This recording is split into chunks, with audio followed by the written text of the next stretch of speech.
Hola hermanos, qué bueno es poder saludarle y le agradezco que se conecte para que juntos podamos estudiar la palabra de Dios. Es importante afirmar el corazón en la palabra de Dios, especialmente ahora que estamos pasando tiempos de prueba. Eh, si somos honestos, el año 2020 ha sido un año que quizás no esperábamos, un año que ha traído muchas preocupaciones, mucha ansiedad. Yo tengo que ser honesto y decirle que sí, he tenido un poco de ansiedad, pero hay que recordar lo que la palabra de Dios dice. Y la palabra de Dios nos dice que Dios es soberano. Y eso quiere decir que Él sabe todas las cosas, que Él está sobre todas las cosas. Él nunca pierde el control de nada. Y no solo eso, sino que Él dicta cada tiempo. Y Él lo hace para cumplir, para que se cumpla su voluntad en la vida de todos nosotros y en el mundo. Así que con esa confianza hay que ir a la palabra de Dios y ver qué es lo que la palabra de Dios nos enseña. Tendría que ser nuestra perspectiva en este tiempo. Y el pasaje que quiero compartirle ahora está en Lucas capítulo 12 y ahí va a hablar un poquito acerca de la ansiedad. Y si tiene su Biblia, le voy a pedir que vaya a Lucas capítulo 12, vamos a ver del versículo 22 al 31. Y vamos a ir versículo por versículo estudiando un poquito el tema de hoy. El versículo 22 empieza así, dice, dijo luego a sus discípulos, por tanto os digo, no os afanéis por vuestra vida, qué comeréis, ni por el cuerpo, qué vestiréis. La vida es más que la comida y el cuerpo que el vestido.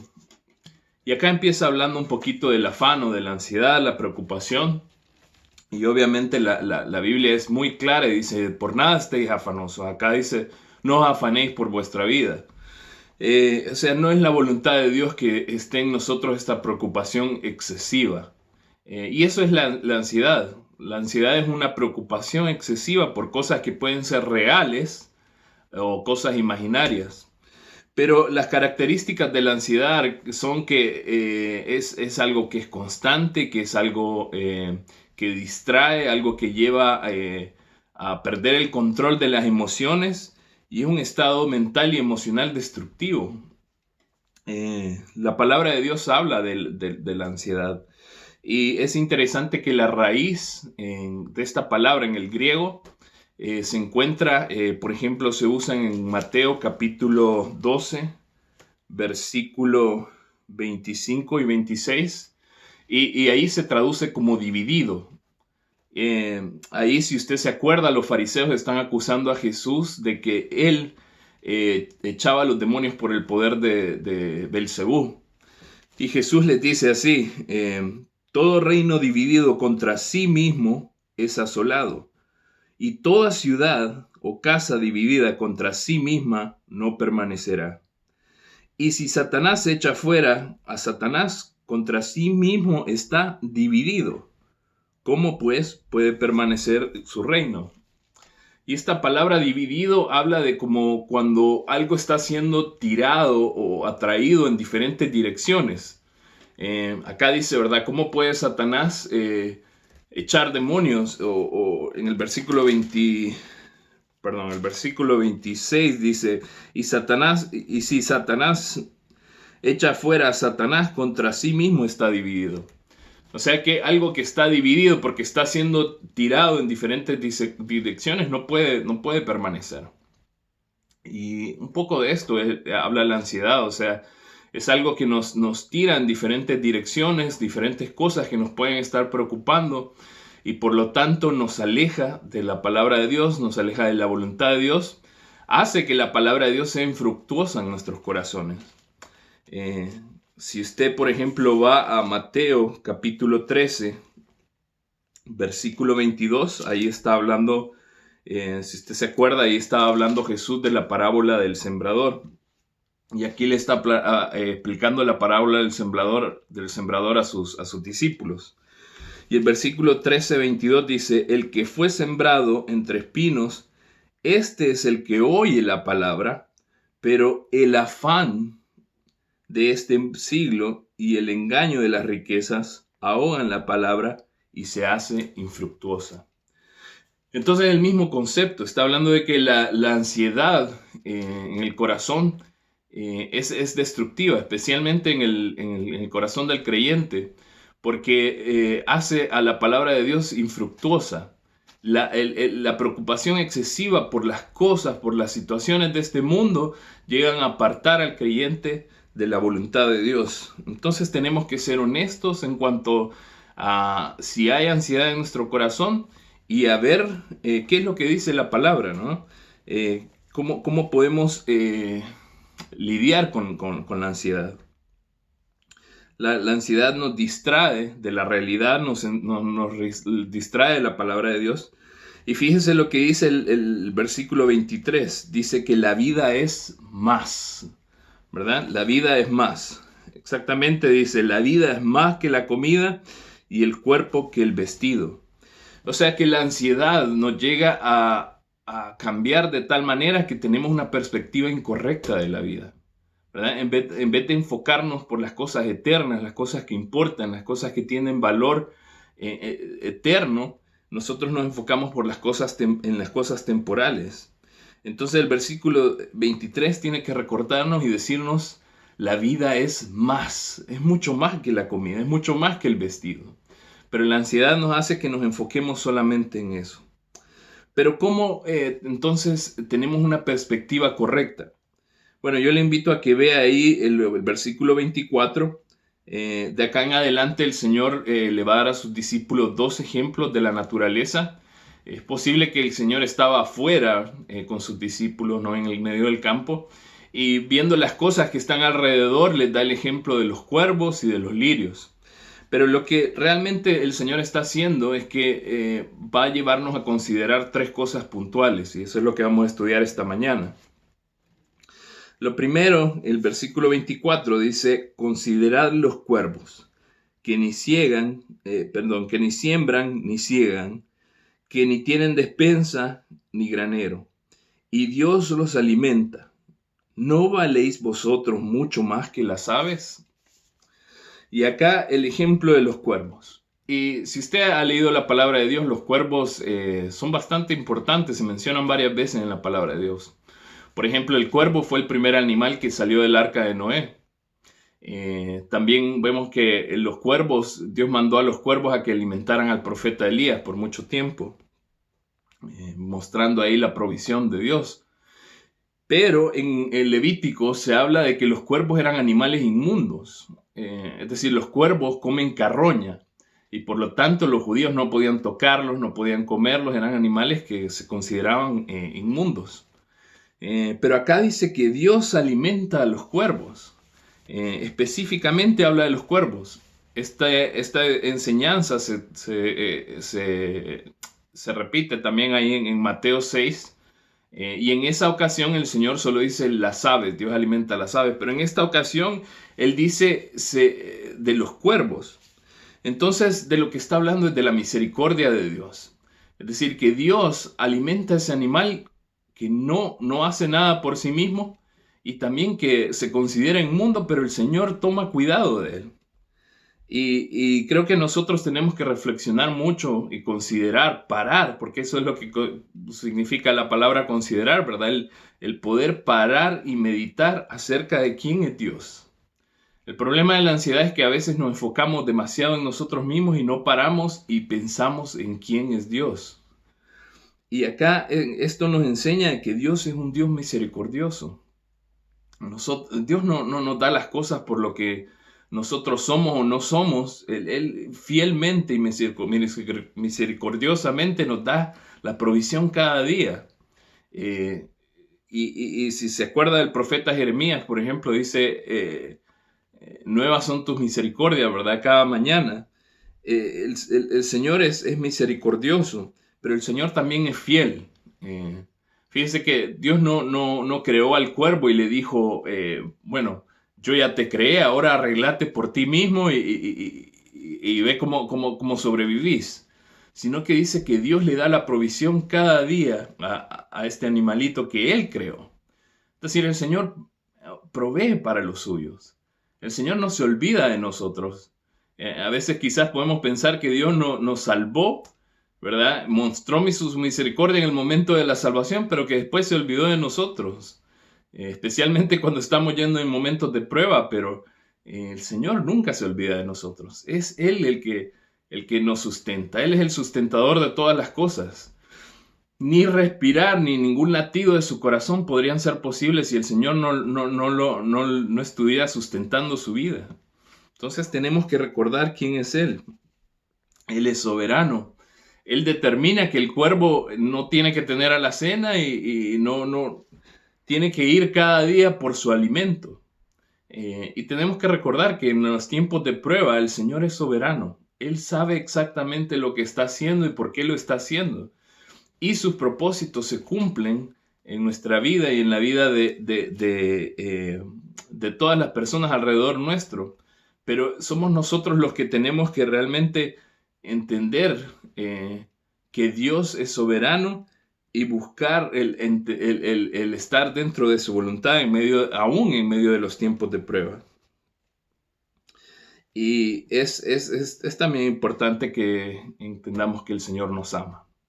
Ahí el versículo 23 dice, no valéis, versículo 25, el versículo 24 dice, ¿no valéis vosotros mucho más que las aves? Es decir, el Señor nos da un valor mucho más grande de lo que quizás nosotros nos damos. ¿Y cómo sabemos que tenemos un cierto valor delante de los ojos de Dios? Bueno, simple y sencillamente porque Él pagó el precio. Pedro dice que no fuimos comprados con oro, ni plata, ni cosas perecederas, sino con la sangre preciosa de Cristo, ¿verdad? El Señor murió por nosotros. Dios pagó el precio por nuestras vidas. Y ahí podemos entender que Él nos da un valor especial. No por lo que nosotros somos, sino por lo que Cristo hizo por nosotros en la cruz. Y Dios nos ama y no nos deja abandonados, no nos deja a la deriva. Especialmente en los tiempos de prueba, es Él el que nos sustenta. Él pagó el precio por nosotros. Entonces es importante considerar quién es Dios. Quitar un poco los ojos de nosotros mismos y considerar quién es Dios y qué es lo que hace Dios. Cómo actúa y cómo Él es fiel, misericordioso, soberano y cómo nos ama. Pero si se fija ahí en el versículo 25 y 26, nos va a llevar a considerar algo más. Dice, ¿y quién de vosotros podrá con afanarse añadir a su estatura un codo? Pues si no podéis ni aún lo que es menos, ¿por qué os afanáis por lo demás? Y creo que este versículo no es un versículo que le gusta mucho a las personas de poca estatura, ¿verdad? Los chaparritos no les gusta este versículo. Pero lo que está hablando es que consideremos el resultado de la ansiedad. Consideremos el resultado de la ansiedad. O sea, nadie puede añadir a su estatura ni siquiera un codo. Un codo era una medida mínima en construcción en ese tiempo. Se calcula que era entre 36 y 45 centímetros. Pero más allá de eso, la idea es que nadie puede con afanarse controlar eso. Entonces el resultado es un resultado infructuoso, ¿no? No sirve para nada la ansiedad. Porque si no podemos controlar esas cosas que son cercanas a nosotros, como nuestra propia estatura, ¿cómo vamos a poder controlar o hacer un efecto en las cosas que están fuera de nuestro alcance? Entonces la ansiedad no tiene ningún resultado positivo. Consideremos el resultado de la ansiedad. Realmente cuando lo vemos de esta manera nos damos cuenta lo tonto que es la ansiedad. Y realmente tenemos que ver que la ansiedad, más allá de no dar ningún fruto, es destructiva. Es destructiva en el sentido físico. Muchas enfermedades, por ejemplo, enfermedades del corazón, enfermedades mentales, enfermedades de la piel, son causadas por una preocupación excesiva por la ansiedad. Pero como ya lo habíamos dicho como ya lo habíamos dicho antes, mucho más importante para nosotros es entender que la ansiedad nos lleva a quitar los ojos de Jesús, a desenfocarnos. Entonces hay que considerar a Dios, hay que considerar quién es Él, poner los ojos en Él, pero también hay que considerar los resultados el resultado de la ansiedad, que es un resultado completamente negativo. No logra nada más que distraernos de Dios y de su voluntad. Ahora fíjense el versículo 27 y 28. Versículo 27 y 28 dice así: Considerad los lirios, cómo crecen, no trabajan ni hilan, mas os digo que ni aun Salomón con toda su gloria se vistió como uno de ellos. Y si así viste a Dios la hierba que hoy está en el campo y mañana es echada al horno, ¿cuánto más a vosotros, hombres de poca fe? Y acá, como le decía, nos va a dar un ejemplo de la naturaleza. Va a hablar de los lirios, una planta hermosa, pero que es una planta perecedera, que hoy está, pero mañana ya no está, ya no es. Y lo que nos va a hablar es de que a pesar de que tiene una belleza como esa, ¿verdad? Desaparece. Pero Dios le da esa belleza, Dios le creó esa planta. Pero hay que pensar que Dios mucho más va a suplir nuestras necesidades, ¿verdad? Está hablando de la comida y el vestido. Va a suplir nuestras necesidades porque nosotros somos sus hijos. Ahora, acá no necesariamente quiere decir que Dios nos va a dar una ropa bien bonita y nos vamos a ver excelente, ¿verdad? De lo que está hablando va al punto de lo que empezó a decir en el versículo 24, cuando dice el cuerpo es más que la ropa. O sea, el cuerpo no es nada más algo para adornarlo y que esté ahí bien bonito para que todo el mundo lo vea, sino el cuerpo es una herramienta en las manos de Dios. Nuestro cuerpo le pertenece a Dios, somos templo del Espíritu Santo, pero nuestro cuerpo tiene que ser entregado al Señor para que Él lo use acorde con a su voluntad. O sea, fue hecho para más que nada más que se vea bonito. Yo me acuerdo cuando crecía en El Salvador en los años 80 y 90 que cada vez que se compraba un electrodoméstico en la casa, se le ponía un pequeño mantelito encima. Creo que era generalmente para quitar el polvo, para que no se empolvara mucho. Y era chistoso porque si había una radio, había una tele, todo tenía su tapetito así encima, su pequeño mantelito, para que se viera bonito, ¿verdad? Pero incluso creo que hasta las computadoras les ponían encima un mantelito. Pero la idea es que la computadora, la televisión o la radio eran para más que solo eso, ¿verdad? No más que solo se vieran bonitos, tenían una función más grande que ponerle un mantelito ahí de adorno. A lo que voy es que tenemos que pensar en nuestra vida, en nuestro cuerpo, en nuestro ser, como una herramienta en las manos de Dios. Y creo que especialmente en este tiempo de prueba, tenemos que ponernos a la disposición del Señor para ser agentes de bendición, donde sea que estamos. Ya sea compartiendo para la necesidad de otros, dando, supliendo la necesidad. Si el Señor le dio a usted, no es nada más para que usted acumule, sino quizás muchas veces para que usted sea un mayordomo y usted use esos recursos que usted tiene para hacer de bendición a otros. Y no solo de manera física, sino también hablando de cosas espirituales, el poder hablar a otros de Cristo, de la esperanza, de la luz en este tiempo. Seamos nosotros esos agentes de Dios que hacen la diferencia en medio de este tiempo de dificultad. Pero ahí nos lleva a considerar, realmente nos está llevando a considerar nuestra fe. Al final del versículo 28 dice, les llama hombres de poca fe. Hombres de poca fe, es decir, no llegan a confiar en Dios lo suficiente para entender que Dios puede suplir cada una de sus necesidades.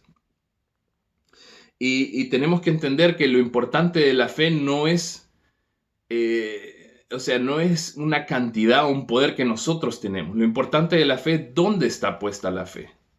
Porque si vemos al mundo, por ejemplo, hay muchas personas que tienen una fe que es inamovible, una fe firme, pero en cosas incorrectas. Y esa fe no les sirve para nada. Pero cuando estamos hablando de la fe de nosotros como creyentes, estamos hablando de que nuestra fe tiene que estar puesta en Cristo, ¿verdad? lo importante de la fe, ¿dónde está puesta la fe? O sea, la fe no es como llenar el tanque de gasolina, que se tiene 1/4, 2/4, ¿verdad? No se mide en litros. De lo que está hablando es que nuestra fe realmente no está puesta donde tiene que estar. Entonces, cuando dice hombres de poca fe, dice que estamos confiando muy poco en el Señor. Y muchas veces vemos eso en nuestra vida. Hemos confiado en Cristo como Salvador, como el que nos da la vida eterna, como el que perdona nuestros pecados, que nos da una relación con el Padre. Pero ¿qué pasa con el día a día? Ahí olvidamos usar la fe. Pensamos quizás que Dios nos salvó, pero nos dejó ahí para que nosotros nos arreglemos por nosotros mismos. Pero la fe es algo que se tiene que usar todos los días. Nosotros como creyentes tenemos que vivir una vida de fe. Tenemos que estar constantemente usando nuestra confianza, poniendo nuestra confianza en Dios. ¿Se acuerda cuando Israel estaba en el desierto, en el maná, y Dios le proveía el maná? Si se acuerda, Dios los mandaba a buscar el maná día a día. Ellos no podían guardar el maná para el siguiente día y decir, bueno, hoy voy a agarrar el doble y mañana ya no tengo que ir a buscar o no voy a buscar el resto de la semana. Porque se podría, ¿se acuerda? Entonces, día a día tenían que salir a buscar el maná. Eso representa una vida de fe. Depender constantemente de la provisión de Dios. Día a día, día a día.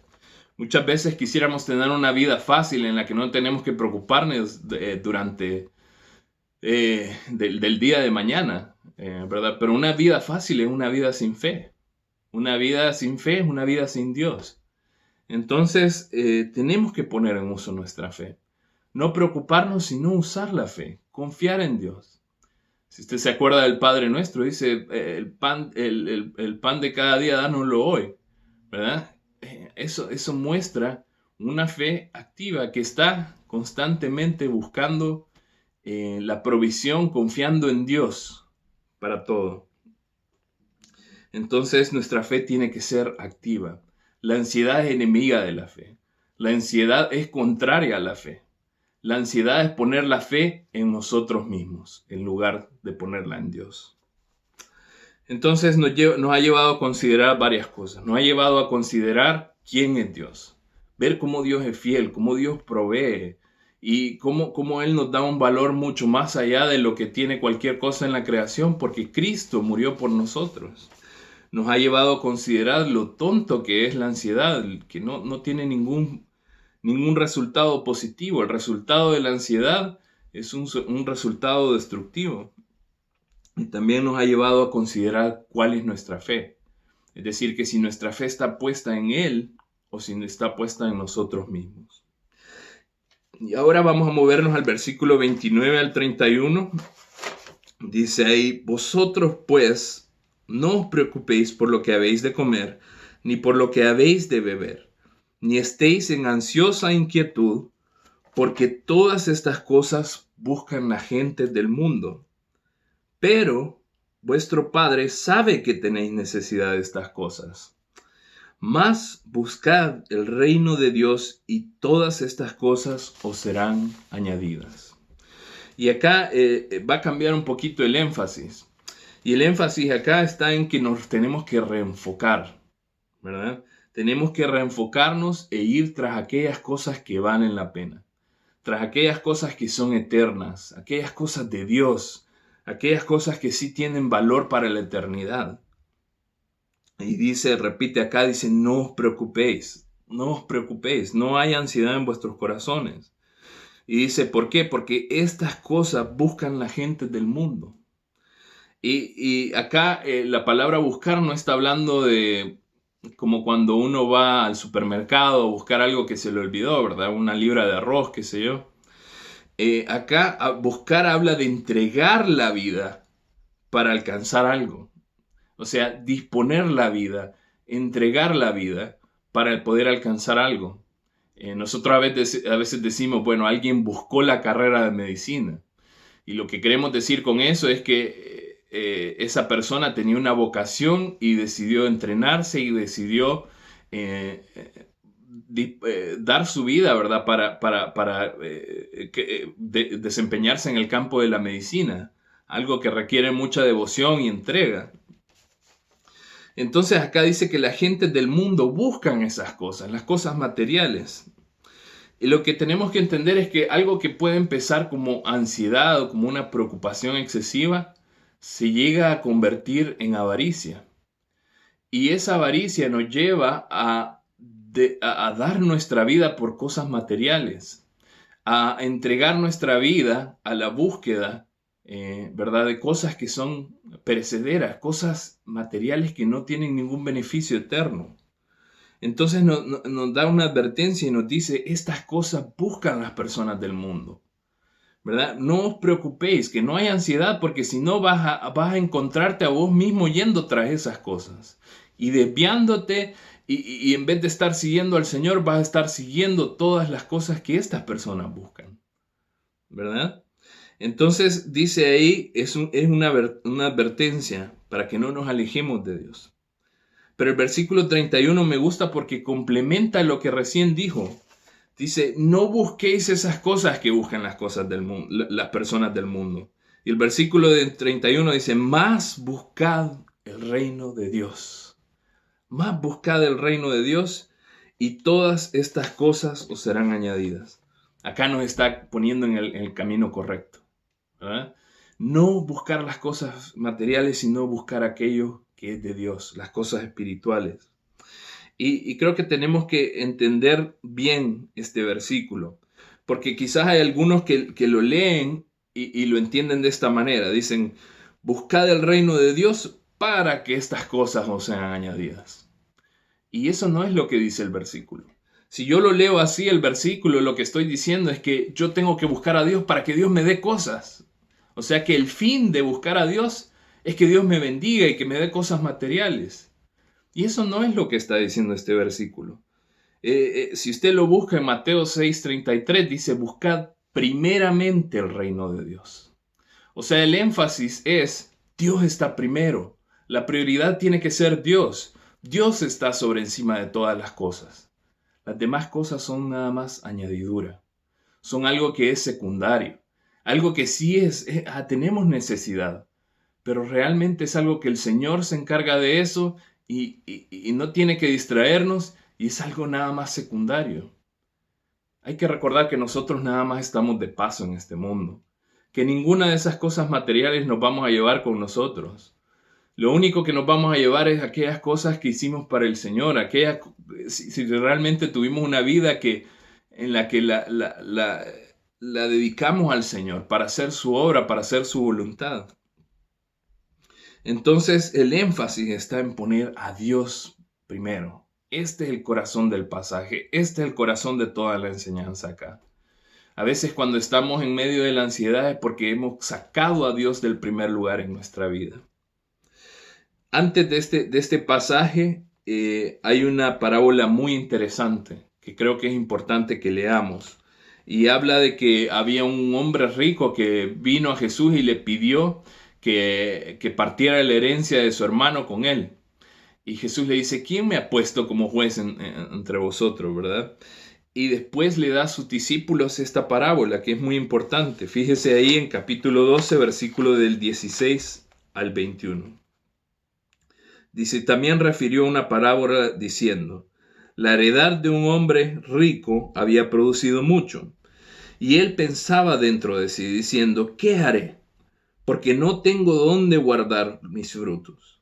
Y dijo, esto haré, derribaré mis graneros y los edificaré mayores, y allí guardaré todos mis frutos y mis bienes, y diré a mi alma, alma, muchos bienes tienes guardados para muchos años, repósate, come, bebe, regocíjate. Pero Dios le dijo, necio, esta noche vienen a pedirte tu alma, y lo que has provisto, ¿de quién será? Así es aquel que hace para sí tesoro y no es rico para con Dios. Y esta parábola está directamente relacionada con lo que estudiamos y quizás es más fácil de entenderla ahora, porque este hombre rico había dedicado su vida a las cosas materiales porque empezó con una preocupación, ¿qué voy a hacer con todo esto? ¿Verdad? Y destruye sus graneros y los hace mayores. y quizás en el momento que él piensa que tiene todo lo que necesita, fíjese en el versículo 19, dice, y diré a mi alma, alma, muchos bienes tienes guardados para muchos años. O sea, lo que este hombre quería era una vida fácil. Lo que este hombre quería era no tener que preocuparse por el día de mañana. Pero Dios lo llama a este hombre necio. Y es triste la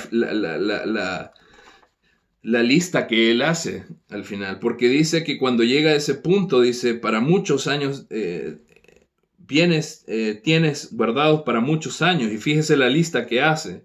Dice, repósate, come, bebe y regocíjate. ¿Y sabe lo que está mal con esa lista? Que esa lista le falta a Dios. Que para él, ahora, lo más importante eran las cosas materiales. Y el estar él bien, tener confort. Pero faltaba Dios en esa lista. Y Dios lo llama necio. Ahora, yo me pregunto cuántas personas empezaron el año 2020 con una lista similar a esta.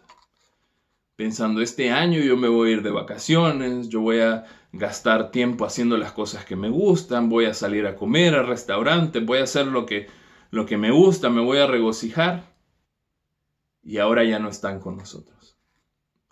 Y aún peor es pensar cuántas de esas personas no conocían a Cristo.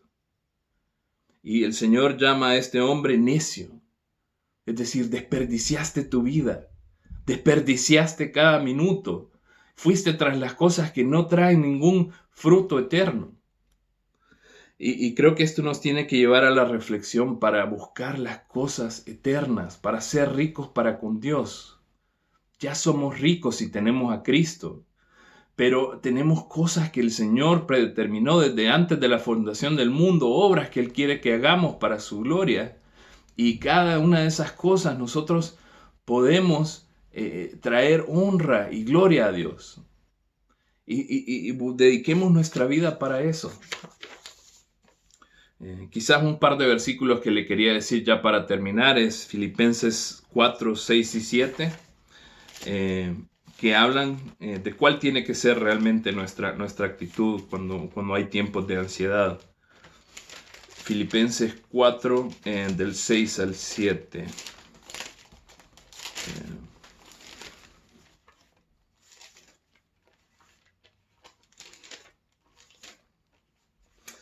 Y acá dice, por nada estéis afanosos, sino sean conocidas vuestras peticiones delante de Dios, en toda oración y ruego, y con acción de gracias. Y la paz de Dios, que sobrepasa todo entendimiento, guardará vuestros corazones y vuestros pensamientos en Cristo Jesús. Entonces habla de descansar en Dios. Dice, todas estas peticiones, nuestro afán, tiene que ser conocido delante de Dios. Tenemos que ir en oración a Dios y decirle todas nuestras cargas. Acuérdese, nosotros tenemos al Señor al que podemos tener libre acceso, ir al trono de la gracia, como dice Hebreos 4:16. 16, acerquémonos confiadamente al trono de la gracia para recibir la gracia, ¿verdad? Entonces habla de poder descansar en Dios. Y si nosotros aprendemos a descansar en Dios, dice que recibimos una paz que sobrepasa todo entendimiento. Que cuando las personas lo ven en medio de la pandemia, en medio de la prueba, no pueden entender cómo usted puede tener esa paz. Que lo que piensan es que usted está loco, porque esta paz sobrepasa todo entendimiento. La gente no puede comprender cómo usted puede estar en paz, pero es una paz que solo Dios puede dar. El otro versículo que le quería dar está ahí en Timoteo. Si usted busca ahí en 1 de Timoteo 6, del 6 al 10, dice, pero gran ganancia es la piedad y acompañada del contentamiento, porque nada hemos traído a este mundo y sin duda nada podemos sacar.